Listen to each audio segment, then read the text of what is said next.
My name is Claire, and if you ever want to know what it feels like to grow up invisible, try being the quiet daughter in a house that only applauds noise. My sister Olivia was the star of our family from the minute she could walk. Blonde, bubbly, perfect teeth, and a laugh that made people turn around in grocery stores. She was the girl who won. Most likely to marry rich. In high school, and our parents treated that like a diploma. Me? I was the kid who read at the table. Who asked for books at Christmas. Who got straight A's and never once got a framed certificate on the fridge. I remember once, maybe I was 11, I brought home a math trophy. Olivia had just been picked as the lead in her school play. My parents took us both out to dinner that night, and the entire conversation was about her monologue, her costume, how proud they were. My trophy stayed in my lap. I never mentioned it again. That dinner was a warm-up for what would become a lifetime of erasure. I moved out at 19 on a partial scholarship and 2 part-time jobs. No one helped me pack. Olivia got a whole SUV convoy when she moved into her sorority house. And I kept quiet, because that's what I always did. I told myself I was being mature, that I was taking the high road. But I think I was just used to swallowing it all. I put myself through college. Graduated top of my class. Took out $60,000 in loans. I landed a junior software dev role and slowly climbed up to senior. It wasn't glamorous, but I was proud. Then came the dinner. We were at Mom and Dad's, some birthday or holiday, doesn't matter now. Olivia, her fiancé, both sets of parents. They were drinking champagne, and I was nursing a soda, still in my work clothes. And that's when Olivia announced it. Our parents are gifting us $90,000 for the wedding. Isn't that amazing? Everyone clapped. Laughed. Toasted. I just sat there stunned. 90,000. That was more than I made in a year. That was more than my student loan balance. That was everything I had never been offered.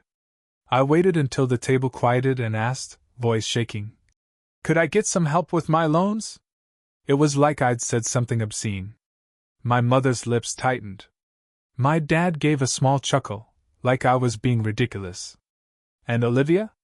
She rolled her eyes and said, Claire, not everything's about money. Dad added, you chose that path. Olivia's starting a family. She deserves the support. Deserves. That word hit me like a slap. I stood up. I didn't say anything. I just walked out the front door and got in my car. No one followed me. No one called. No one even texted the next day. And that was the moment something inside me broke, but not in the way they probably hoped. It was like a door slammed shut in my chest. Not with rage. With clarity. I was done. Done being polite. Done pretending I wasn't hurt. Done trying to earn love that was never offered. I cut contact. Blocked them all. Moved apartments, changed my number. My therapist called it a hard boundary. I called it survival. Because when you realize your family only values you for what you aren't, you stop trying to win them over. You start building without them. The first few weeks after cutting off my family were brutal. I didn't realize how much I'd relied on their passive presence. The occasional group text, the birthday card with a $25 check, even just knowing they existed in the background of my life. Without them, the silence was deafening. My apartment, a cramped one-bedroom with flickering bathroom lights and water that never got quite hot enough, felt like both a refuge and a cage. I'd lie awake some nights and wonder if I'd overreacted. If maybe I was too sensitive. Maybe Olivia wasn't malicious, just spoiled. Maybe my parents didn't mean to hurt me. But then I'd hear my father's voice echo in my head. She deserves the support. And I'd remember all the birthdays I spent alone. All the report cards no one read. The graduation they missed because Olivia had a dentist appointment. No. I hadn't overreacted. I'd finally reacted at all. Still, I was unraveling. I went to work. I came home. I avoided social gatherings. I deleted Instagram. Every engagement photo of Olivia, every glowing family comment from Mom, every smile, it all made me feel like I was choking on something no one else could see. Therapy was the only place I could breathe. I'd started seeing Dr. Simons a year earlier, mostly to manage stress and insomnia. But now, she became the lifeline. For the first time, I started talking, really talking, about what it felt like to grow up being told you're too quiet, too intense, not easy like Olivia. I remember one session, I told her I felt guilty for walking away. She looked me straight in the eye and said, "Claire, you didn't walk away from love. You walked away from emotional starvation." That hit me harder than anything. We talked about emotional neglect, about invisible wounds, about how favoritism in a family isn't just annoying, it's a form of psychological harm. How constantly being compared to a sibling becomes a prison you carry into adulthood. How silence is a survival mechanism, not a weakness. Validation is a strange kind of pain. Because once you name the thing, you can't pretend it didn't hurt you. I grieved hard. I cried more in those months than I had in years. But underneath it all, something new was growing. Something solid. Rage, yes, but also clarity. I wasn't broken. I was ignored. And maybe I couldn't change the past, but I could reclaim what was mine. I dusted off an old project I'd built in university, a warehouse inventory tracker I called IQ Track. At the time, it had been a final project that earned me top marks, but I hadn't had the resources or confidence to pursue it further. But now, I had nothing left to lose. I started working on it after hours. Redesigned the interface. Rebuilt the codebase. Rewrote the pitch deck. I even reached out to a mentor from my university, asking for feedback. To my shock, he responded immediately and offered to connect me with someone in enterprise logistics. It was the first time in years I felt powerful. Not because someone gave me anything, but because I was finally claiming what I'd built, what I'd always been capable of, even if no one in my family ever noticed. Grief became fuel. Pain became purpose. And for the first time in my life, I didn't want my family to see me succeed. I just wanted to succeed for me. I started waking up early. Not out of obligation, but anticipation. From 5 to 8 a.m., before my regular job began, I poured myself into IQ Track. Nights and weekends, too.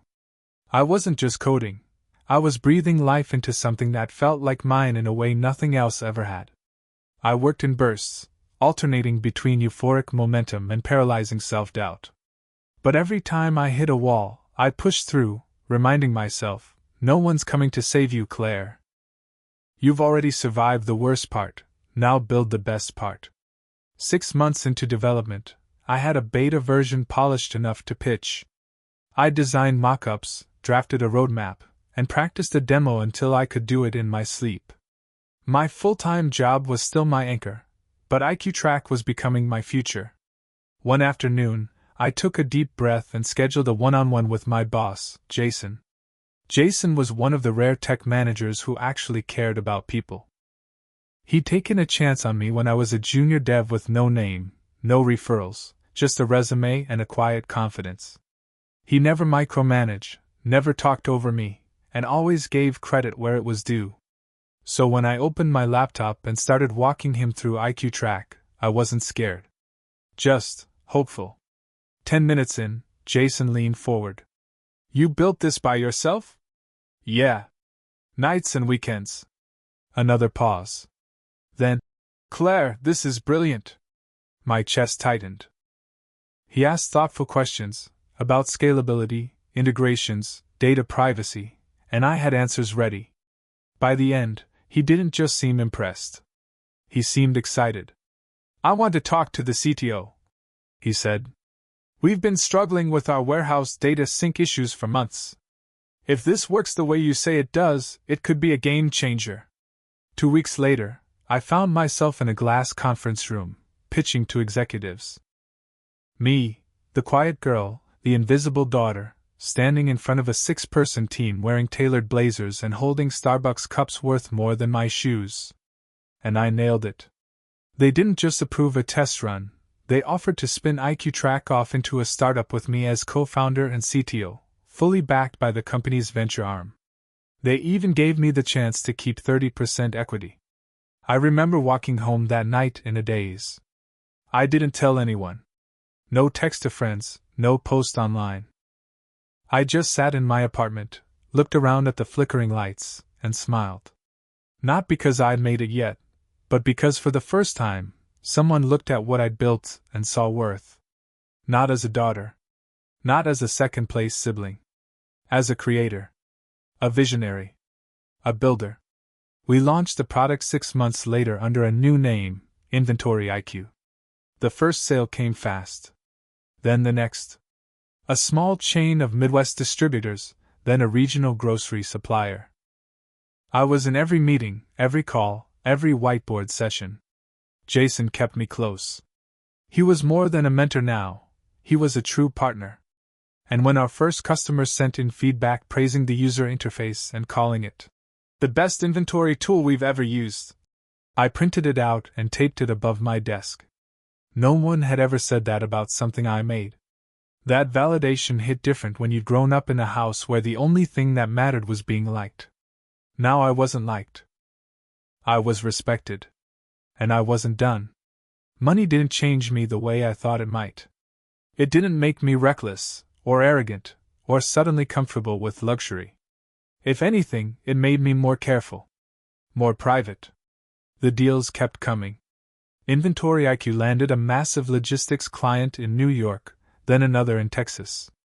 I hired a small engineering team.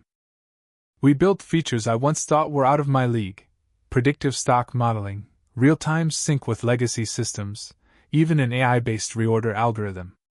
I got used to saying things like series of funding and data throughput bottlenecks.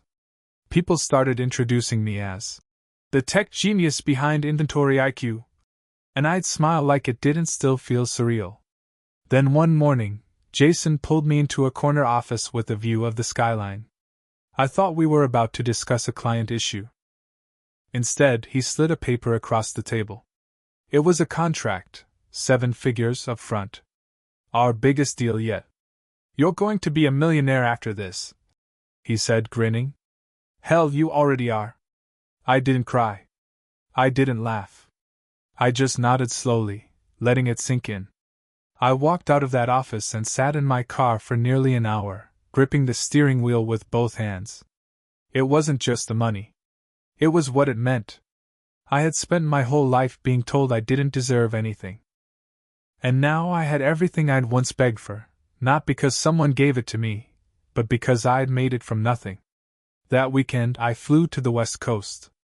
I didn't tell anyone, not even Jason. I met with an architect and a designer.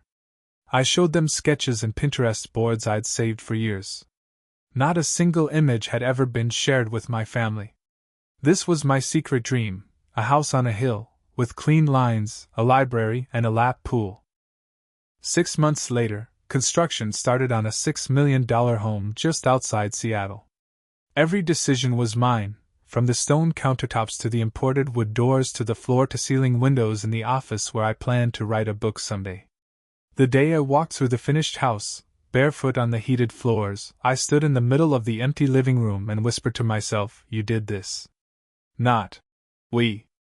Not they helped. Just me." And it wasn't about the house. It was about finally creating something that couldn't be taken, questioned, or diminished. I bought furniture, hired a landscaper, and kept my name off every listing. No press, no flashy photos online. Just a clean, quiet triumph. Daniel, the man I was dating, moved in a few months later. He was kind, grounded, and never once made me feel like I had to shrink to fit his pride. "I can't believe how calm you are," he said one night, watching me sip wine on the back patio. "I'm not calm," I told him. "I'm just whole." I still thought about my parents sometimes. About Olivia. I wondered if they ever Googled me.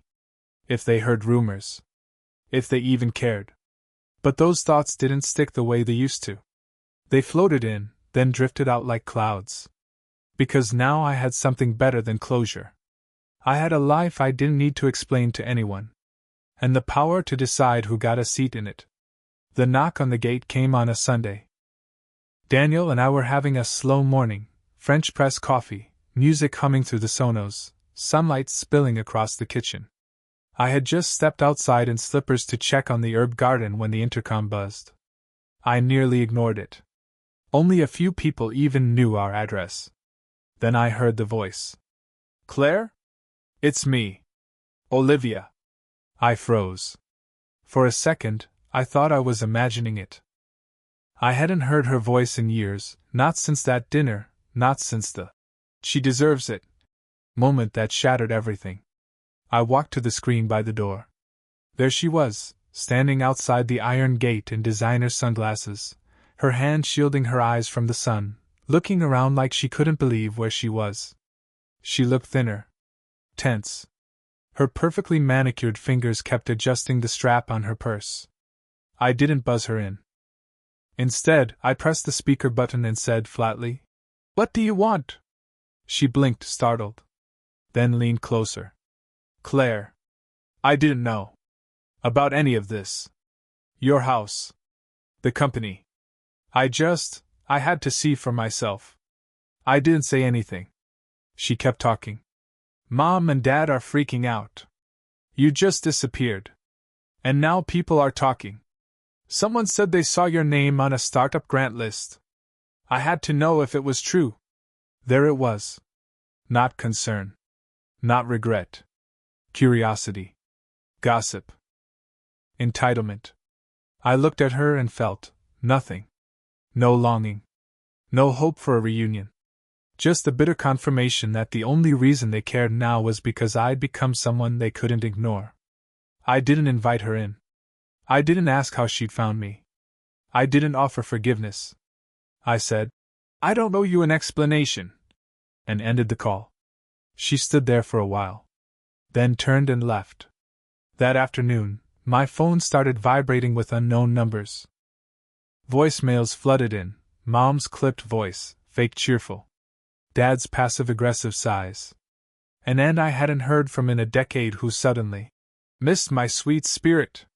Then came the letters. Thick envelopes on expensive stationery, mailed to the company's office address. Each one a variation of the same message: "We're family. Family sticks together. You've proven your point. Now come back." One even had the gall to write, "We forgive you." I sat in my home office, surrounded by success I built brick by brick, and laughed out loud. They hadn't changed. They were just embarrassed. Ashamed that the quiet failure turned out to be the one they couldn't control, couldn't dismiss, couldn't shame into silence anymore. I wrote a letter back. Not to apologize. Not to explain. Just to say, clearly and calmly, I am not interested in repairing a relationship built on dismissal, favoritism, and neglect. I didn't abandon this family. I survived it. You may never understand that, and that's fine. I don't need you to. I only need you to stay out of my life. Permanently. I signed it, mailed it, and blocked every number that wasn't already. That night, Daniel opened a bottle of champagne, and we toasted. "To chosen peace," I said. He raised his glass. "And permanent boundaries." The Facebook post came 2 weeks later. Olivia, ever the actress, ever the martyr. A long, performative essay about how family estrangement is one of the most heartbreaking experiences a person can endure. How her beloved sister had cut off all contact, without reason. How she missed me every single day, and wished I would come home. It was bait, expertly written, emotionally manipulative, and just vague enough to keep people guessing. I woke up to texts from old college friends. Screenshots. DMs. One of them simply wrote, "Is this about you?" The comments under Olivia's post were everything she wanted. "You're such a good sister. She'll come around someday." I can't believe anyone would abandon their family like that. I could have ignored it. Taken the high road. Let it blow over. But I didn't. Because for once, I wasn't ashamed. I wasn't afraid of people knowing the truth. And if Olivia wanted to turn our story into a public spectacle, then I would too, only I'd use facts instead of filters. I sat down and wrote my own post. Not vindictive. Not cruel. Just honest. I wrote about the years of being overlooked, the thousands of dollars they handed my sister while I worked 3 jobs. The emotional neglect. The complete lack of support. The way I had been expected to accept it all in silence. And then I wrote this. Estrangement doesn't always come from hate. Sometimes it comes from clarity. I didn't walk away to punish anyone. I walked away to stop punishing myself. I posted it. Then I turned off my phone and went for a long walk with Daniel. By the time we got back, the post had been shared over 2,000 times. People flooded the comments with stories of their own families. Messages of support. Others thanking me for saying what they never had the courage to say. It struck a nerve, not just with people who'd been through similar things, but with people still living it. Of course, not everyone reacted kindly. I received 3 voicemails from my mother, all escalating in tone. The last one, slurred and furious, said, "You ungrateful little brat. After everything we did for you. You think you're better than us now, huh?" I saved it. Just in case. I never responded. Instead, I blocked her too. Olivia messaged me once more, a single line. "Was that really necessary?" I stared at it for a long time before typing back. "Yes." Then I blocked her, permanently. The noise eventually died down. The post faded into the background of the internet.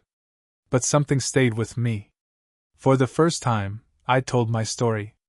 Not hidden behind someone else's version. Not quiet. Not afraid. And once you tell the truth out loud, it becomes a shield you don't have to keep holding up.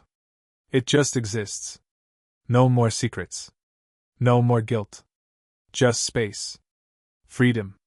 And the understanding that sometimes, silence isn't strength. Speaking up is.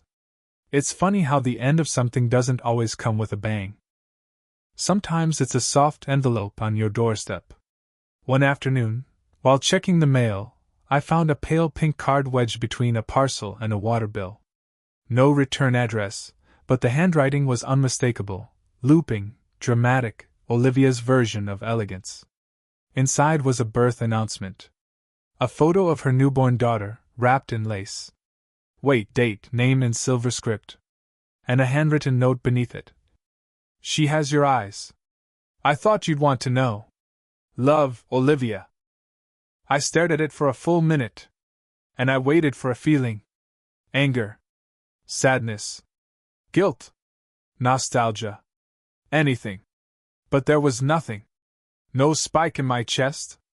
No tightening in my throat. No flicker of that old voice whispering, "You should call her. You should try." All I felt was distance. As if the photo had been sent from another lifetime. Another planet. I stood there on the front step, sunlight warming my back, and I shredded the card right over the recycling bin. Then I went inside and made pasta. Daniel and I were getting married in a few months, a tiny wedding, just us, a few close friends, and a quiet cabin in the woods. No spectacle. No traditions we didn't believe in. No forced smiles for people who hadn't earned a seat. We'd already picked our vows.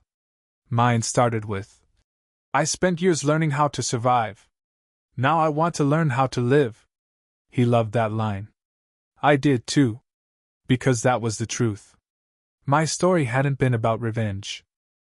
It hadn't been about proving anyone wrong.